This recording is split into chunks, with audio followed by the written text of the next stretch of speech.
В этой маленькой деревне, где проживали как пожилые люди, так и молодые семьи, страдали от постоянных набегов волков. Хотя точное количество волков было трудно определить, некоторые жители жаловались на утрату домашнего скота, пропадали куры, козы и другие животные. Ситуация была неприятной, и в ответ на это в деревне были организованы охотники, решившие приструнить волков. Во время охоты им удалось поймать 2 хищников, которых они поместили в клетки. Однако мало кто из людей проявил интерес к судьбе этих животных, и никто не выразил им сочувствия, кроме маленького мальчика по имени Вова. Вова был явно потрясен тем, что волки сидят в клетках, и решил, что должен освободить их. Он внимательно наблюдал, как животные охраняются, и решил, что настало время для действий. Дома он взял небольшой рюкзачок, набрал половину булки хлеба и немного мяса из холодильника. Придя к клетке, Вова заметил, как волки заволновались при виде его. У мальчика жалось сердце. Он подошел к клетке, разломил хлеб на 2 части и бросил животным вместе с мясом. Голодные волки тут же все съели.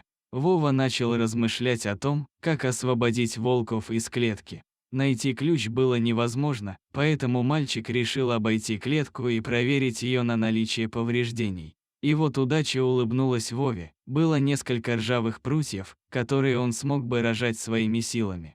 Вернувшись домой, Вова начал ждать момента, когда наберется смелости, чтобы открыть клетку. Он каждый день ходил к волкам и кормил их. К его удивлению, волки уже ждали его и были благодарны за помощь маленького человека. Когда Вова собрался с достаточным количеством смелости, он решил украсть у своего отца инструменты. Мальчик подошел к клетке волков и отодвинул прутья. Он понимал, что может быть замечен хозяином участка, но Вова был умным и тщательно выбирал момент, когда никого рядом не было. Открыв ворота, ведущие прямиком в лес, мальчик с замиранием сердца стал ждать, когда волки выберутся из клетки. Но животные не торопились. Тогда Вова взял палку и бросил ее в сторону ворот. Волки поняли намек и сразу же выбрались из клетки, убежав далеко в лес.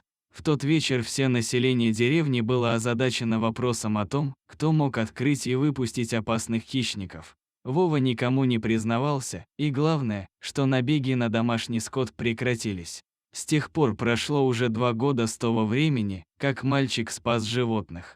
За это время никто не пострадал от волков. Таким образом, хищники ответили на доброту и свободу, которые подарил им Вова. Если вам понравилось это видео, то ставьте лайк и переходите на наш канал, у нас много интересных видео о животных. До свидания.